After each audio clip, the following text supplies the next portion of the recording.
Okay, well, for our next session, I'm delighted to be joined by Professor Sir Professor Dasgupta, who is the Ramsay Professor Emeritus of Economics at the University of Cambridge and Fellow of St John's College in Cambridge.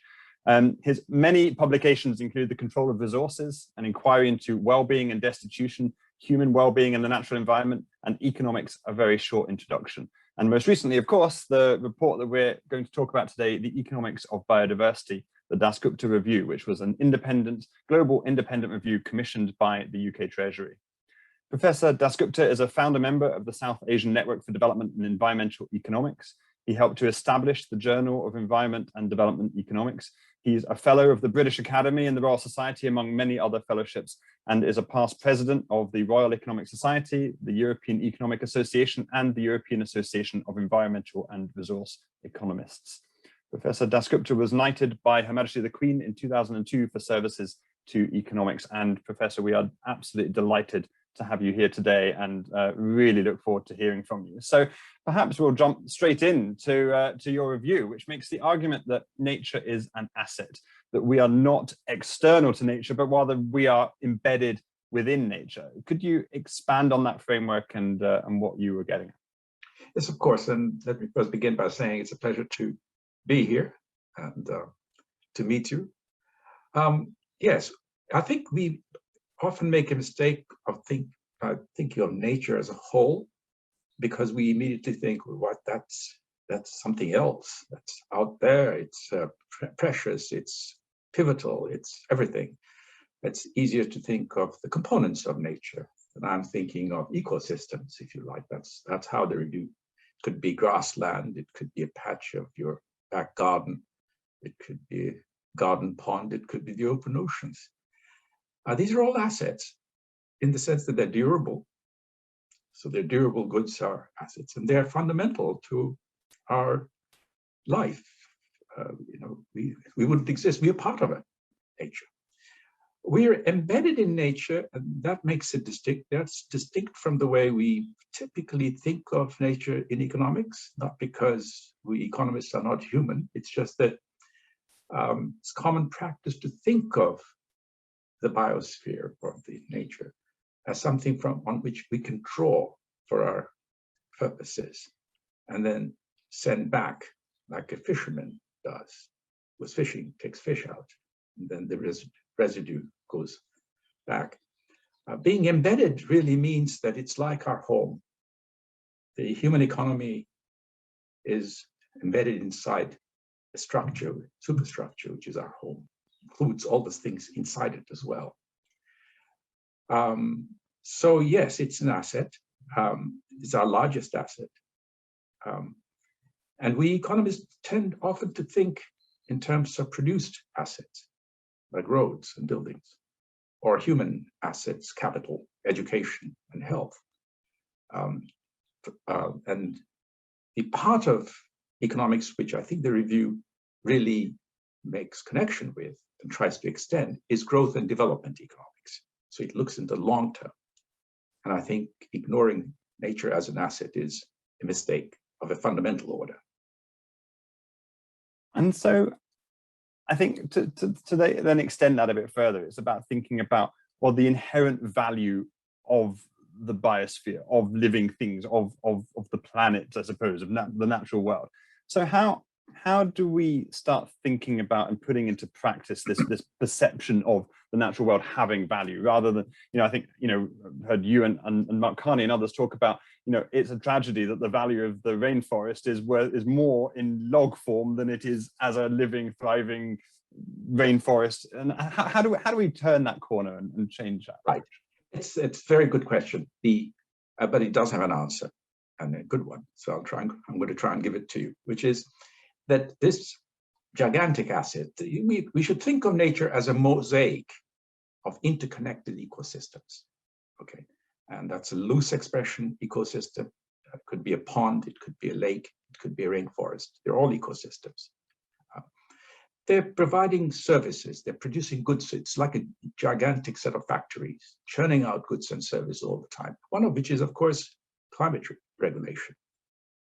The fact that we have evolved, humanity has evolved in a fairly stable climate particularly now, last 10,000 years or so, our economic evolution has been really in a stable climate system.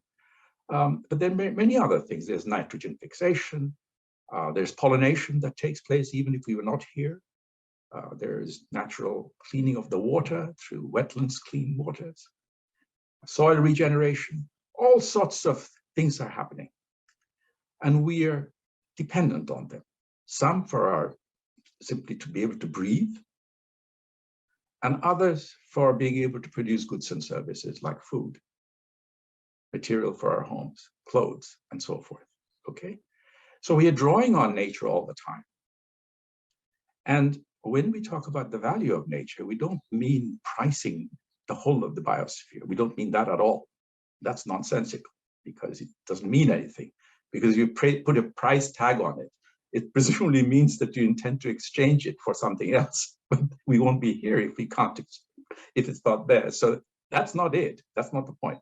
The point is to see the functional value as a start, the functional value of any ecosystem. Say a piece of agricultural land.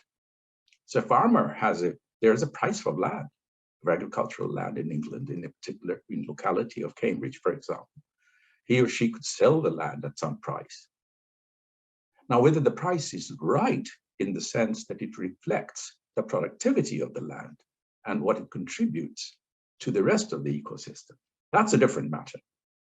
And the wedge between what it is priced at in the market and its true value in some sense, that wedge is the reason, the existence of that wedge is the reason I wrote the review of the economics of biodiversity.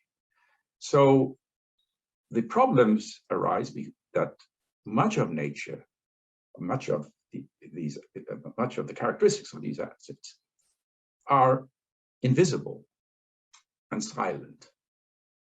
So that's two features of nature which make them very different from commodities like chairs and tables, okay? And it's third, which is very well understood, recognized by economists, is that nature is mobile. So which means property rights are hard to establish, okay? Because you can't grab hold of it like you can on a table, you know, it's sitting in front of you, it's not going to move, right? You can establish property rights to it. So that makes it huge difference to the valuation of these assets in the marketplace. And when I say market, I don't mean only markets in the vulgar sense. I mean general institutions, okay, now daily interchanges. And typically it's undervalued because of the fact that nobody owns it. So we inflict too much pressure on it. We overuse it because it's cheap. That's the idea. And so I suppose when something is undervalued, the approach to dealing with that, perhaps from a policymaker perspective, is to try and incorporate the value of that in some way into its price, and perhaps an arbitrary way. And we've seen that with things like carbon pricing and cap and trade schemes and things. Is that an approach that can be taken, like really, really understanding and incorporating into prices somewhere the value of either those ecosystem services? Although I agree with what you say, that this is not just about what is the value of that ecosystem to us, it's about what is the value of that ecosystem to the planet as a whole. But you know, thinking about then perhaps rather than just trying to measure what is the value of bees to a farmer being able to have their crops pollinated versus how do we price in the externalities of that asset and therefore not damaging that asset because it's recognized as having a value? Is that something that we need to really get to grips with as a world, as a community? That's exactly right. You put your finger on it, on the externality. So you want to measure the gap between its value and what it commands in our daily life, in the marketplace, as it were. So that's a very, very important thing. And there are ways of trying to tease out, estimate these gaps. You can be successful in some, you can't in others.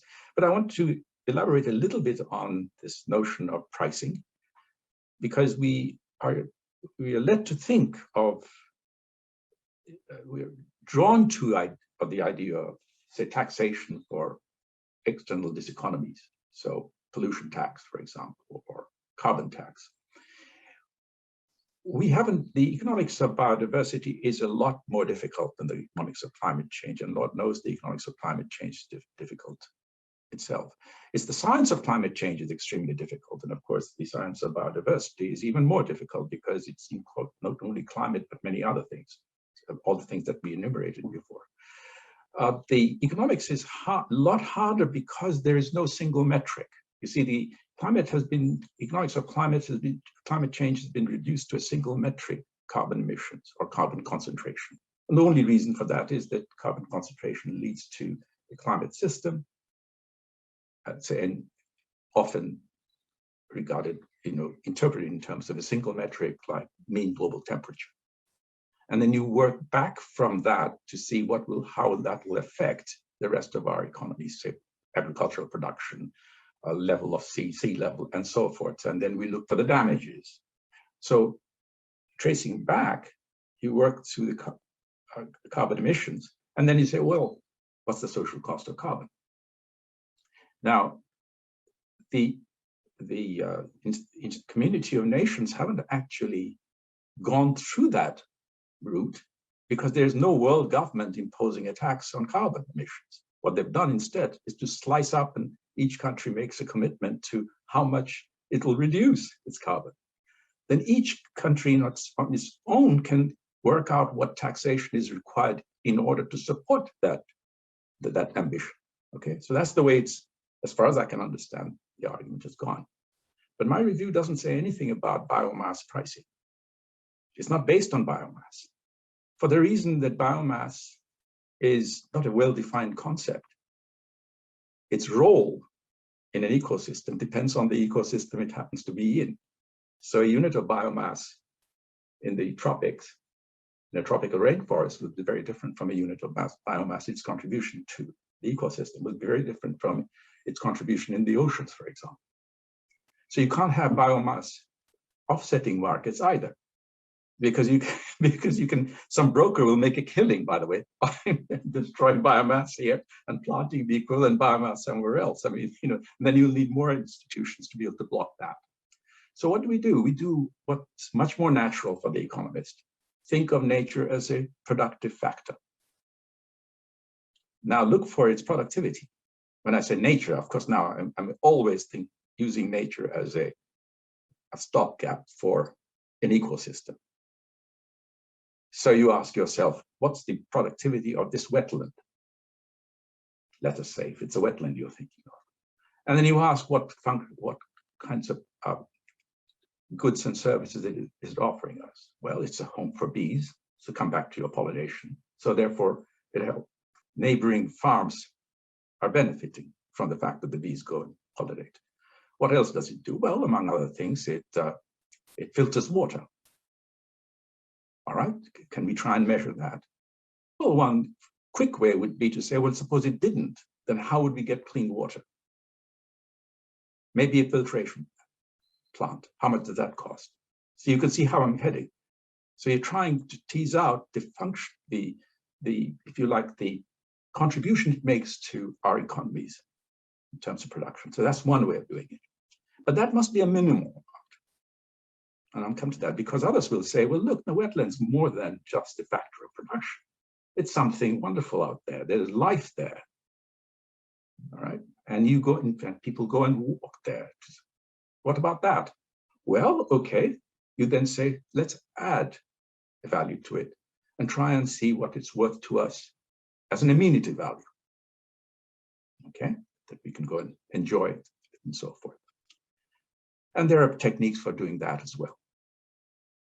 I won't go into this, that's not, but you can appreciate that it's a different kind of value and you want to add to it because it's in a sense that factor is giving, this wetland is giving you a joint product. It's not only a means to our production, but it's also giving us pleasure, direct pleasure. Then somebody say, no, even that's not enough. There's life in there. That has a value, intrinsic value. All right. And there's a unique bird life out there. And if that wetland is destroyed, that population will be wiped out. And then somebody says, it's not even that. It's more than that. There is a tribe which actually regards this as sacred. So you see, you can add layers of value. Now, of course, once you recognize that, you know which direction you want to head. But quantifying that's going to be impossible. Right? If it's a sacred value, effectively, what do you mean? I mean, it's almost like saying it's got infinite value. Nothing, it can't be touched. And in some cases, we don't touch it. We have legislation. This is sacred, it can't be touched. So that's like an infinite value. Now, in the review, I allude to all this, but I stop short of it for the reason that you need to note it, but you can't do very much with it after having noted it. But here's the thing. If you do these kinds of calculation, this kind of analysis with a very biased value, it gives you a lower bound to the value because you're only looking at it as a means for the economy, not as an end in itself, the wetland. And if you then find that the wetland is worth preserving because it's doing a lot for us, then wouldn't you be wanting to preserve it even more firmly if you added further values? So there are advantages of looking at the problem with a biased set of estimates. And that's what the review does for the most part, because it shows that we really are in trouble. Humanity really needs to work very hard now and quickly to stem the biodiversity loss. And it does so without even thinking about sacredness, without thinking about all the higher things, but simply that our economies will collapse if we destroy it. From a very much of a kind of existential approach, which I think is perhaps one of the most alarming things about your review is the extent to which we are living beyond our planetary means. I think you quote 1.6 times our planetary boundaries, and clearly that's going to be very hard to reverse. And I think, so from where we're standing as UKSIF, we've got members who are part of the financial community of the UK who are really keen to make change, who are keen to play their part in providing the world we want to see for future generations, which I know from reading your work is very much something that motivates you. Is what should our members, the financial community, be doing today? What are the things that we can do as a financial community? And on some levels, perhaps this is touching a little bit on what do we need to prioritize. I think we published a policy vision a few weeks ago, and one of the challenges we had developing the biodiversity chapter for the policy division, the policy paper, was even just an understanding of what things should be top of the list of things that we preserve. Is it soil preservation? Is it rainforests? Is it the oceans? Of course, it's all of these. And yet it's, perhaps can be broken down. Where should the priorities lie, and what, perhaps two separate different questions. Where should the priorities lie, and perhaps what can the financial services industry do in this sense? Very impossible question to answer in some level, but I think I have to respond obviously to your question. I'm not sure that the question is well directed, because the answer depends a lot on who it is who is asking, and you are asking regarding the financial services. But the question is, what are you financing? Which kind of companies are you looking at? I mean, you can take a very broad classification of extractive industries and industries which produce using primary product. Take just those two examples. Now, there's a conflict between the two in some deep sense, because the extractive industries, almost by definition, are going to be destroying biodiversity. Whereas, say, a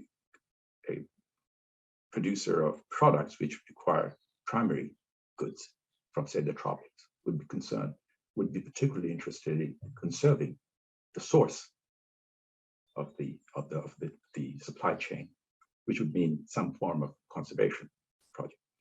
So the motivation is different there. On the other hand, CEO of a company which is an extractive company, let us say, is still nevertheless a human being. He or she is likely to be a father, possibly even a grandfather or mother. So there's a conflict there.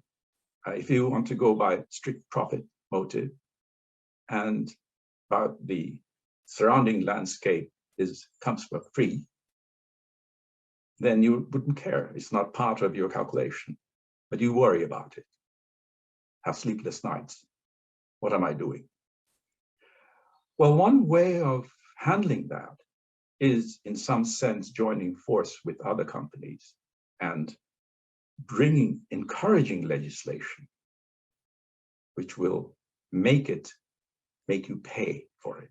Now that sounds very odd that you, so that I'll leave that extractive industry for the moment aside. I'll come back to it in a minute, but look at the other case. Let's say you produce coffee and you source our coffee beans down somewhere in Africa or wherever, whatever the source is, okay? And you've got a long supply chain and you're worried. You're a CEO, you're not a parent at this stage, at this point, and you worry about your supply.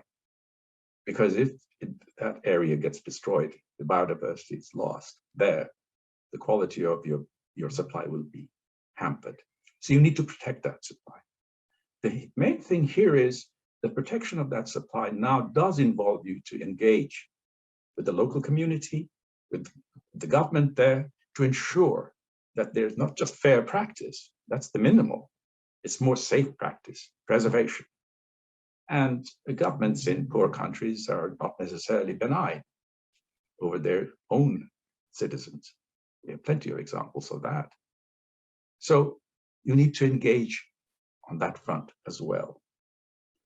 And then, of course, there's this whole entire sequence, the supply chain, until the product is sold. Now, as it happens, these days, citizens have demanded that you disclose, the company discloses the features of the product.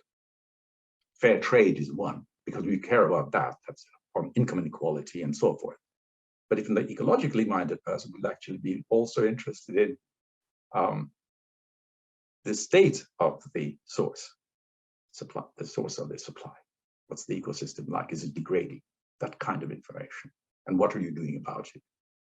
So I think one of the things that the firms can do is actually tying their hands would be like saying, make it compulsory that we disclose. Make it, because that will tie our hand, but in the end, it's going to reduce a lot of our uncertainty about future production. Okay. And of course, there's also uncertainty about what consumer fads and fashions turn out to be. If today we care a lot about our own personal health, and that's why food products have a huge amount of information given to us about what they contain. Sugar, salt, you name it, fat, and so forth. Okay. But suppose in 10, 15 years' time, we all become naturalists and start insisting that firms have to disclose what's going on. Then wouldn't it be better if you had done it before and gained an advantage over your rivals and being a good guy?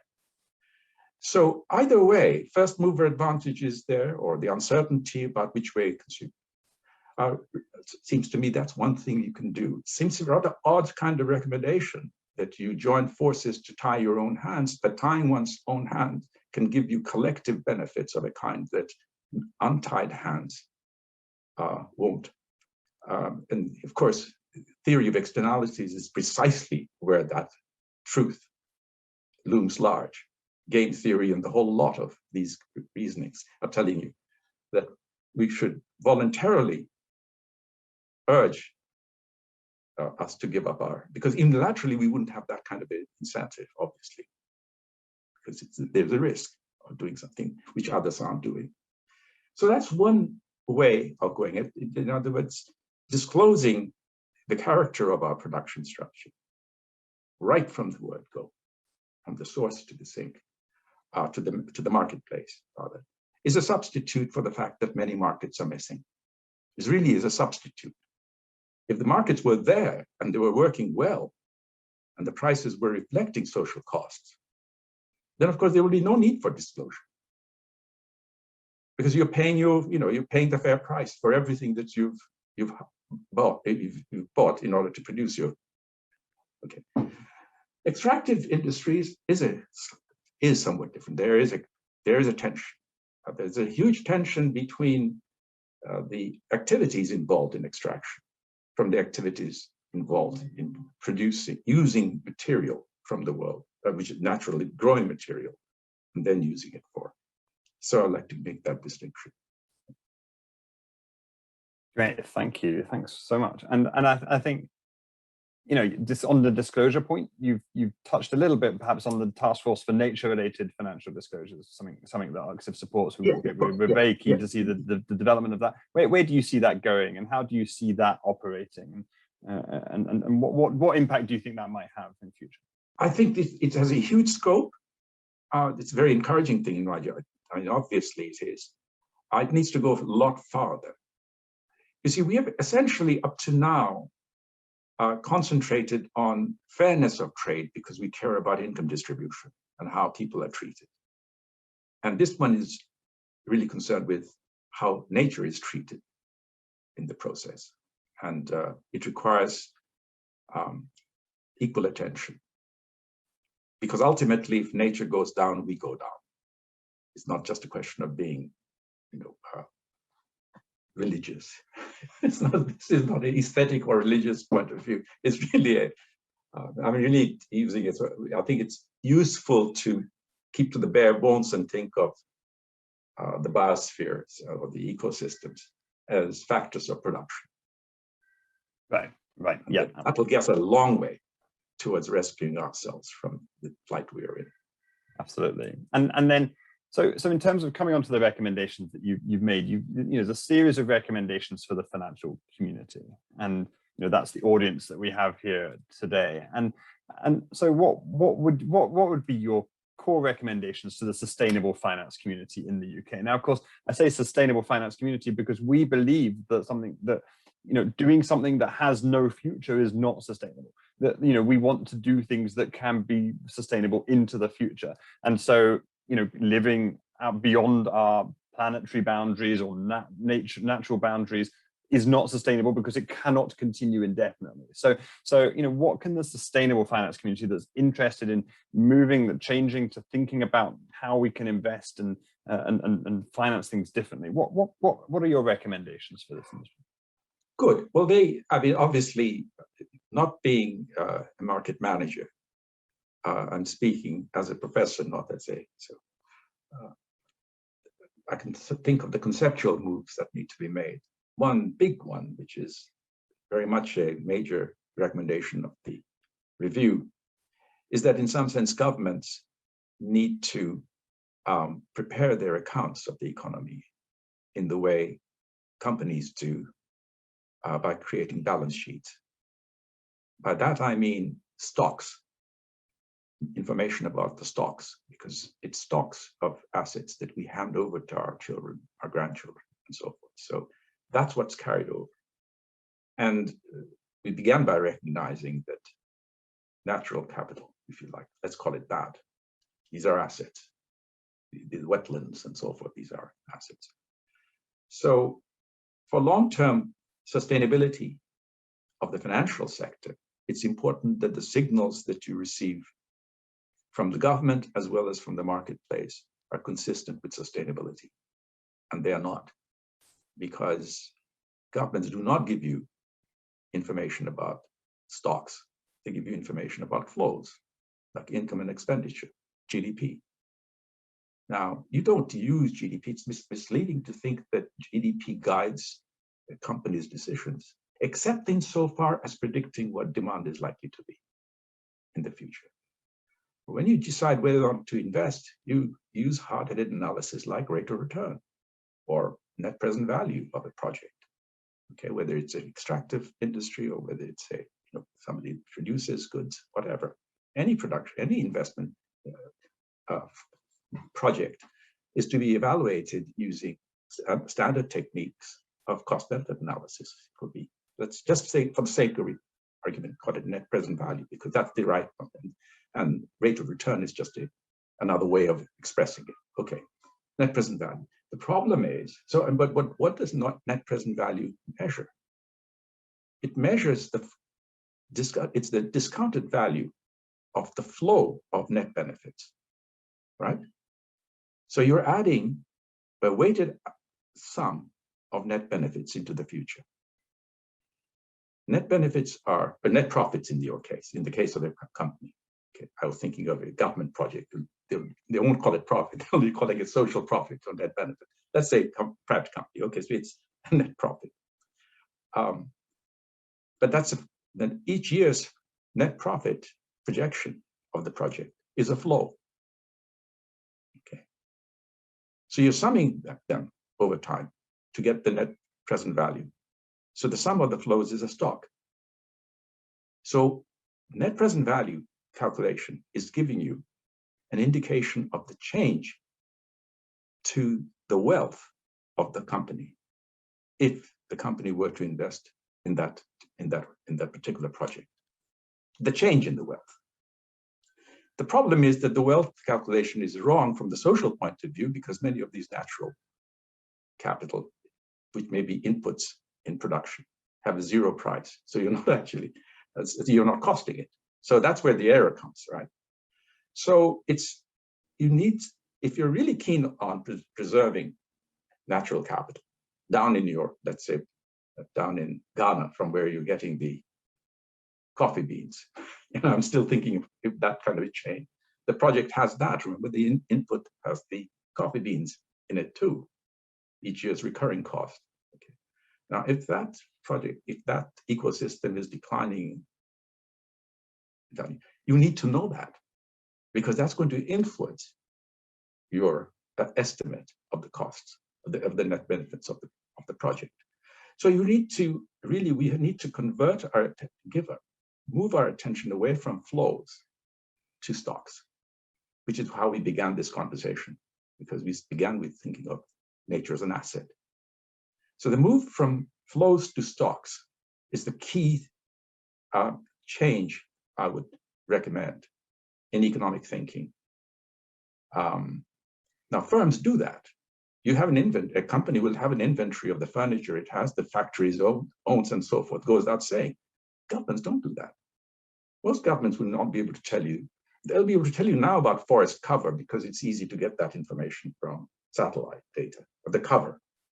But if you ask them what is the composition of the forests, most government, certainly the finance ministry, wouldn't have the faintest idea what you're talking about. That's a terrible thing because you really need to have stocks. So for governments, the recommendation is that we should move to a system of wealth accounts, which includes natural capital. And that should complement natural, GDP accounts, obviously, income and expenditure accounts. And the key role for the private sector would be here to align itself with government policy, the government estimates, so that they don't go in different directions. If they do, that's where we get into trouble, because then there's misallocation of resources, which everybody pays for. Now, I don't know if it's not a simple answer, and it's probably a rather umbrella-like answer to your question. But it had to be that because, what one company should do will be different from what another company would do, and I wouldn't be able to give you any sensible answer to that because I'm ignorant. But certainly a change in the perception of what an economic environment is needed. And the economic environment, that change must take, or really needs to take nature absolutely as an essential core factor of production. I quite like that concept of considering the true wealth of, particularly a government considering the true wealth of what they have, and actually you can extend that to all sorts of other things. The value of clean air in terms of the air that we breathe, and the value of a park, or as opposed to housing developments, and so it's actually potentially a model that's highly scalable to any number of different areas, and it could actually prove quite useful for all sorts of policy making. Absolutely, quite right. And the moment you said value of clean air, and somebody might rightly say, look, you can't value all of these things. Many of them are so intangible objects, very difficult. We addressed that right at the beginning of this discussion that we've had anyway. Well, if there is too much of a dispute about the value, which there can be, depending on personal interests, by the way, I mean, if we've seen this only 15 years ago, a lot of companies were claiming that there was nothing called climate change happening through anthropocentric reasons. Okay, so they could, so even you couldn't get to square, base one with that. Then the right thing is to be commonsensical and say, all right, we won't place a value, but what we will do is to describe the stock. And we'll ask, is this year's stock in a more degraded state than last year's stock? And we'll make a note of that in our inventory. This has gone down in quality.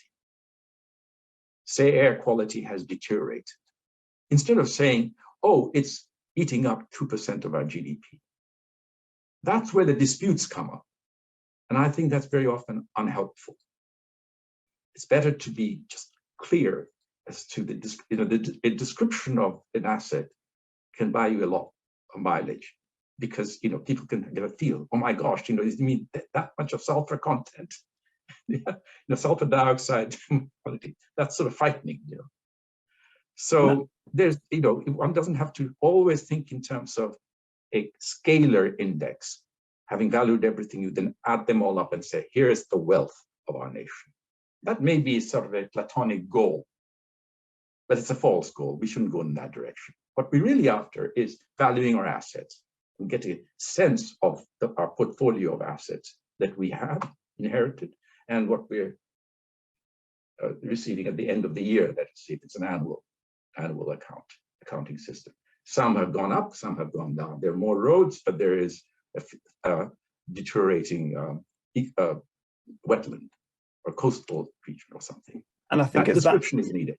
It's that balancing as well that hasn't historically happened. It's a case of more roads equals better without thinking about, well, what is the balancing factor on the other side? Exactly. And I think so as you say, without even necessarily quantifying in numerical value terms, it's about, it allows you to create a value proposition of, is this development worth the impact that it will have? And I think that's perhaps where we don't cognitively go at the moment.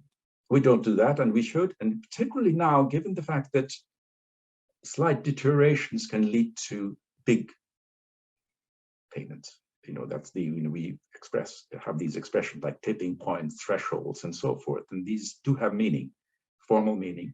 And so in the case of climate change, it's a good, since we know something about it, we've been talking about it for quite some years now. So when there's an idea that you limit it to 1.5 degrees above pre-industrial level, the mean climate temperature, what does that amount to? Somebody says not 1.5, 1.6. Why not 1.6? Why 1.5? Well, of course, the choice is a pragmatic one. But the thought here is really that when you get to about 1.5, 1.6, 1.7, that danger lurks, serious danger lurks out there. We're going beyond the band with which we can accommodate, given our infrastructure, given our past history, given our evolutionary history, and so forth. Okay, and it may be that we can manage on 1.8. We don't know. In fact, we are certainly heading in that direction. But the point about it is that the existence of these tipping points, potential tipping points, whose position, location we don't quite know, alerts us to the idea that maybe we have driven even our local ecosystems to the point where it'll flip. And so quality information is extremely important. Ecologists are doing it all the time. They're saying this looks like a very unhealthy patch in this forest. Look at the flora, quality of the flora, and so forth.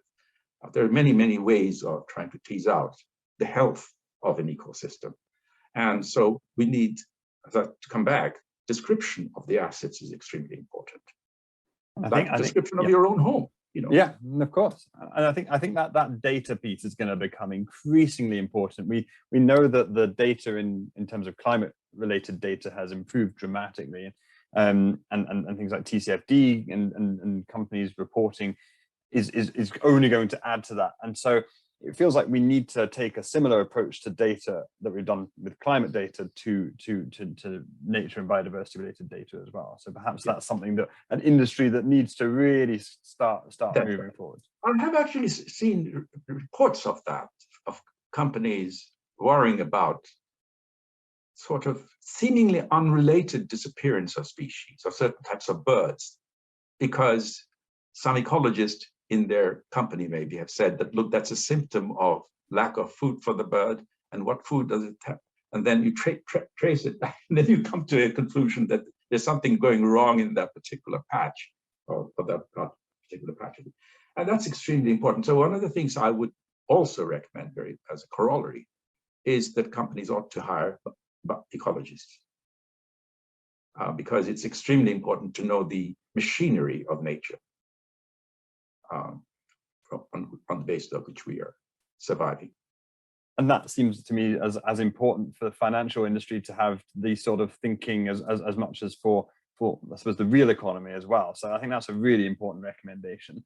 We're approaching the end of this discussion, and I just wanted to ask you a question about the events taking place this year. So we've got a big convention on biodiversity conference taking place in China later in October. And we've got, of course, the COP26 climate summit taking place in Glasgow in November. What are your hopes for these events? What progress can be made at these events that might move us in the right direction?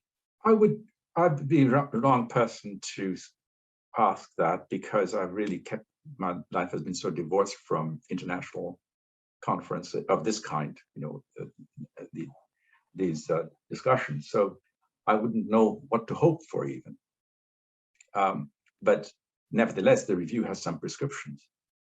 It goes without saying.